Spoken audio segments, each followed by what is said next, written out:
Bonjour et bienvenue sur Sensation. Avec les confinements, nos habitudes alimentaires ont changé, le plus souvent en bien, puisque beaucoup de personnes se sont remises au fourneau pour se faire des petits plats maison, et d'autres beaucoup moins bien. Et avec Ophélie Tessier, diététicienne, nous allons vous aider à mieux manger en ces temps compliqués.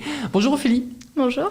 Alors on va commencer par le repas le plus important de la journée. Comment composer un petit déjeuner équilibré ? Alors déjà en partant de ce que l'on aime, en privilégiant déjà en premier l'hydratation. Forcément, il faut de l'énergie, donc des féculents, des céréales. Après, le reste, ça va être ce qu'on va aimer. Ça peut être un fruit, ça peut être un laitage, ça peut être du fromage, ça peut être du jambon. Voilà. Après, on peut très bien faire des aliments carnés dès le petit déjeuner pour bien tenir. Mais l'essentiel, c'est vraiment l'hydratation et l'énergie. Donc surtout les céréales, le pain, les biscottes. Voilà. Vraiment partir de ce qu'on va aimer et d'essayer de composer ce petit déjeuner comme ça.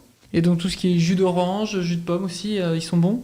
Alors les fruits vont être mieux quand ils sont à croquer plutôt qu'en jus, puisqu'en fait quand vous allez les prendre en jus, vous allez perdre le côté rassasiant des fibres. Si vous prenez un jus de fruits, il faudrait le faire maison et le boire directement. Et on va perdre quand même les plus gros intérêts. Et comment composer un déjeuner équilibré maintenant, donc vers le midi ? Alors au niveau du repas du midi, c'est plutôt le trio légumes, féculents ou céréales et une source de protéines. Alors protéines, ça peut être de la viande, ça peut être du poisson. Et on a aussi un nouveau modèle qui arrive beaucoup dans nos assiettes, c'est le modèle végétarien, donc c'est les protéines végétales, comme des légumes secs, ou alors après des produits plus spécifiques comme le soja, le tofu, puisque maintenant c'est des produits que les Français connaissent. Donc ça, c'est vraiment ce trio-là. En fonction du temps qu'on va avoir, on peut avoir un dessert. Alors souvent ce que je dis à mes patients, c'est que quand vous avez que 10-15 minutes, il vaut mieux focaliser sur une assiette, un plat, et le dessert presque le fractionner, le manger plus tard. Comme ça évite aussi cet effet d'avoir mangé rapidement, trop, et une sensation de satiété qui n'est pas forcément la bonne en fait. Et en termes de féculents, on peut tout manger le midi ? Alors de tout, oui, effectivement. Après les quantités, elles vont être adaptées à vos besoins. Mais effectivement, il en faut. C'est vrai qu'on a tendance à faire des fois l'impasse quand on a envie de perdre du poids. C'est pas forcément la bonne idée. C'est vraiment notre énergie, notre carburant de milieu de journée en fait. Et souvent, le midi, comme vous l'avez dit, on a 10-15 minutes et on prend un sandwich. Oui. Le sandwich, ça peut être une solution durable ? Je dirais plutôt une solution de secours dans la semaine. Mais effectivement, après, peut-être des fois penser à de l'assemblage assez simple, parce que c'est vrai qu'on va facilement acheter des salades toutes faites, alors qu'on peut faire aussi des salades composées soi-même maison. Parfois, en fait, il faut prévoir à la semaine ses menus et de se dire effectivement 1 ou 2 fois dans la semaine, voilà, ce sera sandwich parce que pas le temps en termes d'organisation. Ça va être trop court de faire une gamelle ou on n'a pas tous les jours envie de faire une gamelle, donc ça peut être comme ça. Il y a un phénomène qui existe qui est le batch cooking, de cuisiner en avance. Souvent, c'est cuisiner sur le week-end et par exemple en milieu de semaine. Comme ça, en fait, après, vous n'avez plus qu'à assembler vos repas. Et donc, ça vous fait des gamelles qui sont plus équilibrées. Donc, s'organiser, c'est aussi mieux manger. C'est ça, exactement. C'est ça la base. Comment on compose un dîner, cette fois équilibré ? Alors, ça peut être à peu près la même chose que le repas du midi. Bien évidemment, les proportions ne vont pas être les mêmes. Parce que vos besoins vont pas être les mêmes entre le midi où effectivement vous allez devoir faire l'après-midi alors que le soir c'est plutôt normalement dodo. Donc le soir on va privilégier toujours des légumes, des fibres. Les féculents après ça va dépendre si effectivement vous avez besoin d'énergie pour faire une activité physique après dans la soirée, parce que des fois là en ce moment on voit avec le confinement des personnes qui vont orienter leur activité physique parfois en fin de journée, donc notamment le vélo d'appartement ou le tapis, donc ça peut être bien d'en mettre. Après les quantités il faut toujours se dire ce sera moitié moins que ce qu'on mettrait le midi. Et effectivement des féculents comme les pâtes qui sont très énergétiques sont pas forcément la meilleure idée sur le repas du soir. Après ça peut être possible mais c'est pas la meilleure idée. Les pâtes elles auraient plus une place sur le midi. Donc beaucoup plus de légumes en fin de journée. C'est ça, légumes, féculents. Et puis après, il y a la question aussi des protéines, tout ce qui est viande, poisson, œufs. Alors la viande le soir, c'est pas ce qui est le plus intéressant. Autant le midi, elle a une place intéressante, autant le soir, vous allez faire beaucoup plus de déchets au niveau rénal, par exemple. Donc c'est pas le plus intéressant. Et puis en plus, il faut savoir que les protéines, vous les digérez mieux le matin, le midi. Le soir, vous allez avoir tendance, c'est plus du bonus. Il vaut mieux privilégier du poisson, des œufs, ou parfois aussi, ça peut être de faire des repas végétariens. Je sais que dans des familles, moi, des patients ou des patientes que j'accompagne, ils vont avoir tendance à faire ces fameux repas, un potage avec des légumes secs dedans. Ça peut être des choses comme ça. Parler des potages, d'ailleurs, on est dans une période un peu hivernale. Ouais. C'est une très bonne solution. Ça peut être une solution, après c'est bien de varier. C'est pareil, c'est un peu le même principe que le jus de fruits. Un potage, vous allez réduire les fibres. Et en fait, les fibres, elles ont un côté rassasiant, mais elles ont aussi un côté de limiter l'absorption des sucres. Donc si vous détruisez les fibres, forcément le sucre va monter plus. C'est ce qu'on appelle la glycémie qu'on dose sur notre bilan. Et pour les personnes qui font du sport le soir, en fin de journée, vous en avez parlé, Ouais. il faut manger quand? Parce que souvent, les activités sportives sont vers 20h, 21h pour certains, d'autres autour de 18-19h. Quand est-ce qu'on doit manger? Comment on se prépare? Alors, sur ce genre d'activité, on peut prendre un encas avant.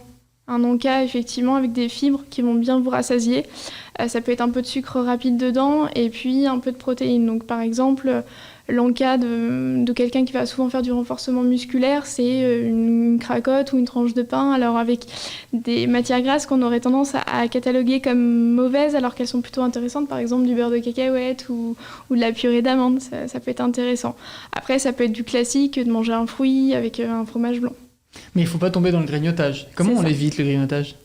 Alors, le grignotage, il faut déjà se poser la question pourquoi on grignote. Est-ce que c'est parce qu'on n'a pas assez mangé avant, donc au repas précédent, ou est-ce que c'est parce qu'on cherche à compenser quelque chose? Alors, ça peut être un grignotage qui est dû à de l'ennui, à une habitude. On a toujours mis ce goûter-là, alors que finalement, on ne s'est pas questionné s'il avait vraiment un intérêt.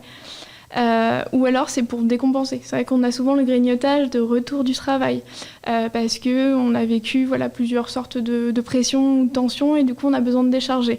Et dans ces cas-là, effectivement, c'est pas du tout un manque alimentaire, il n'y a pas un réel besoin et ce qu'il faudrait, c'est de trouver une alternative en fait. Alors ça peut être d'aller faire plutôt sa marche à ce moment-là. Bon là on est confiné donc c'est un peu compliqué, mais de trouver des solutions alternatives. Mais si c'est une sensation de faim, effectivement, il faut revoir le repas précédent parce que ça veut dire qu'on n'a peut-être pas mangé assez en fait. Les grignotages, ça peut aussi donner du poids aux personnes. Les méthodes que certains ont, c'est jeûner. Est-ce que jeûner pour maigrir, ça marche vraiment? Alors, le but de jeûner, c'est pas de maigrir, c'est de nettoyer l'organisme. Vous en avez plusieurs, vous avez le jeûne total, le jeûne intermittent, qui peut être intéressant, mais ça ne fait pas maigrir. C'est vrai qu'on voit chez certaines personnes un amaigrissement quand elles jeûnent, tout simplement parce qu'en fait, elles réduisent leur quantité, donc même voire il n'y a plus de quantité, et des fois, elles ont tendance aussi à revoir la qualité, ce qui fait qu'effectivement, du coup, l'organisme, il va s'amaigrir. Alors attention, quand de toute manière vous maigrissez, les premières pertes de poids, c'est souvent de l'eau en premier. On a souvent ce mot qui revient, c'est on dégonfle. Et ensuite, si on a de l'activité physique, on va avoir tendance à perdre du gras. Mais une perte de poids, ça peut être beaucoup d'eau, beaucoup de muscles. Et au final, derrière, on reprendra ses kilos. Vous parlez de jeûne total, jeûne intermittent, de quoi ça parle exactement? Alors, le jeûne total, ça va être vraiment, vous allez vous hydrater tout au long de la journée. Donc ça va être vraiment des boissons type infusion, des bouillons. Il ne va pas y avoir d'alimentaire solide du tout, enfin d'alimentation solide, pardon. Alors que le jeûne intermittent, en fait, ça va être un modèle où vous allez faire par exemple 2 repas dans la journée. Et en fait, ce qu'on va faire, c'est qu'on va pousser un petit peu le corps dans ses retranchements. Par exemple, vous allez manger votre premier repas à 11h et vous allez remanger un deuxième repas. Donc on ne va plus dire petit-déj, déjeuner, dîner. En fait, on peut faire des condensés de repas.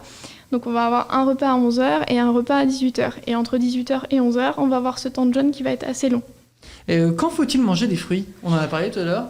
Plus des fruits solides que des jus. Ouais. Quand est-ce qu'on faut en manger?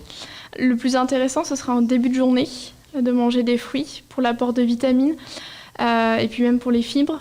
Après, vous avez aussi des fruits qui peuvent bien se mettre après un repas. Mais il faut faire attention aussi à sa digestion et notamment au niveau de la fermentation. Vous avez chez certaines personnes, si je lui dis de manger une pomme, elle va avoir cette sensation d'être gonflée et de digérer la pomme pendant 2-3 heures, alors que c'est pas normal. Donc c'est vrai que vous avez des fruits qui fermentent plus que d'autres. Donc par exemple, la pomme, il vaut mieux la manger en milieu de journée plutôt qu'à la fin du repas, souvent. Merci beaucoup Ophélie Tessier d'avoir été avec nous et de nous avoir donné tous ces fameux conseils. Je rappelle que vous êtes diététicienne et vous pouvez retrouver cette émission en podcast audio et vidéo sur notre site et notre application Radio Sensation.